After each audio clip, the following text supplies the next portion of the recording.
দেখো আমি একটা কলার কাটিং করব কামিজের, কীভাবে কাটিং করছি তোমাদের কাছে আমি দেখাবো।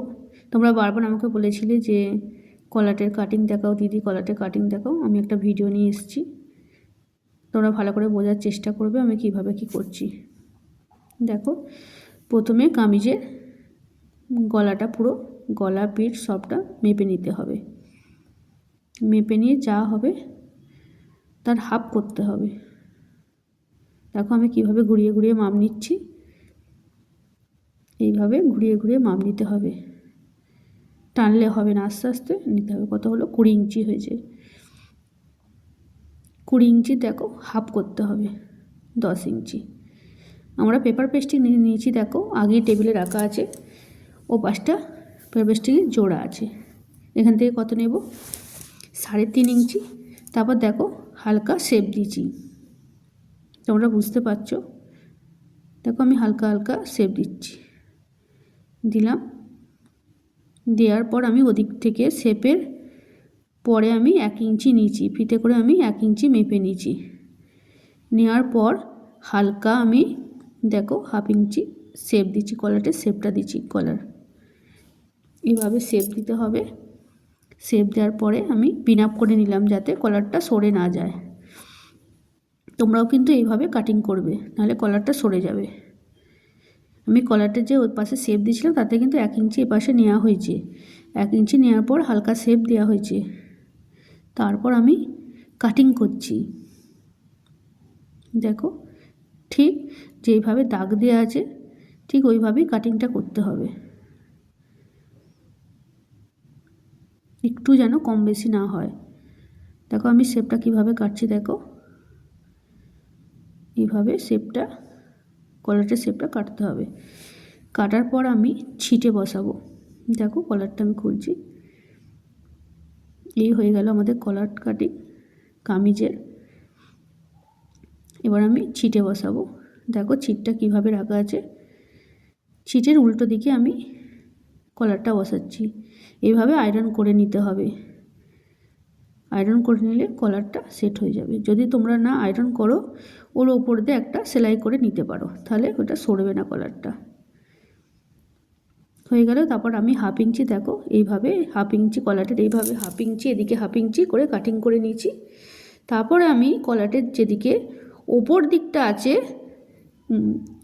তোমার কলারের ওপর দিয়ে সেলাই করতে হবে, বা পেপার পেস্টিংয়ের ওপর দিয়ে ছিটটাকে এইভাবে বসাতে হবে। হাফ ইঞ্চি কিন্তু ওপাশে আছে, পেপার পেস্টিংয়ের ছিটটা এপাশে কিন্তু হাফ ইঞ্চি ছিট আছে। এইভাবে ওপর দিকটা তোমরা দেখতে পাচ্ছ, ভেতরের শেপের দিকটা নয়, কলারের ওপর দিকটা এইভাবে সেলাই করতে হবে।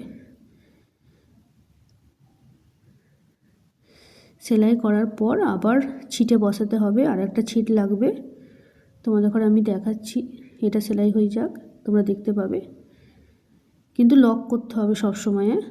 এইভাবে হয়ে গেল। দেখো উপর দিকটা আমি সেলাই করেছি, ভেতর দিকটা সেলাই করিনি। এবার আরেকটা ছিট দিতে হবে নিচের দিকে। দেখো কিন্তু ছিটটা কিন্তু দেখেছো তোমরা, পেপার পেস্টিংটার ওপরে সোজা দিক আছে, নিচের দিক কিন্তু উল্টো আছে।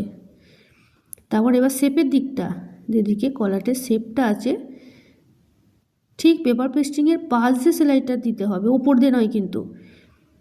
দেখো পেপার পেস্টিংয়ের পাশ দিয়ে দুটো ছিট আছে, যেটা প্রথমে নিয়েছিলাম সেটা আছে, প্লাস আরেকটা যে ছিট নিয়েছিলাম সেটা আছে। কেন নেওয়া হয়েছে এটা? কলারটা যাতে ভেতরে চলে যায়, বা পেপার পেস্টিংটা যাতে দেখা না যায়।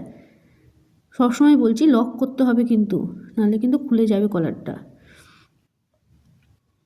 দেখো এবার আমি হাফ ইঞ্চি রেখে কাটিং করব। দেখো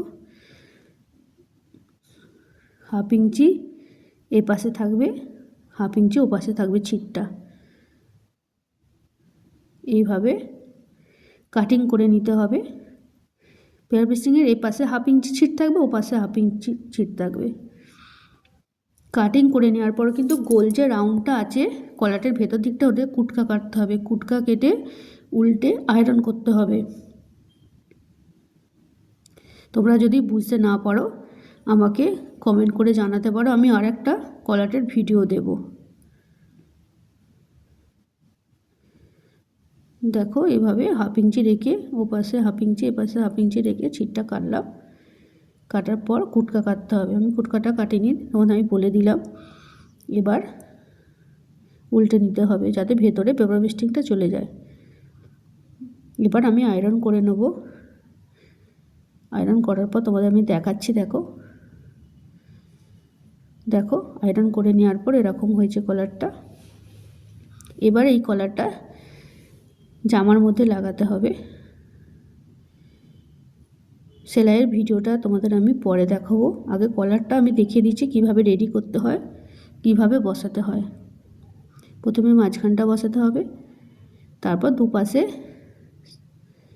গলার দুপাশটা এইভাবে অ্যাটাচ করতে হবে। ঠিক আছে? না বুঝতে পারলে বলবে তোমরা।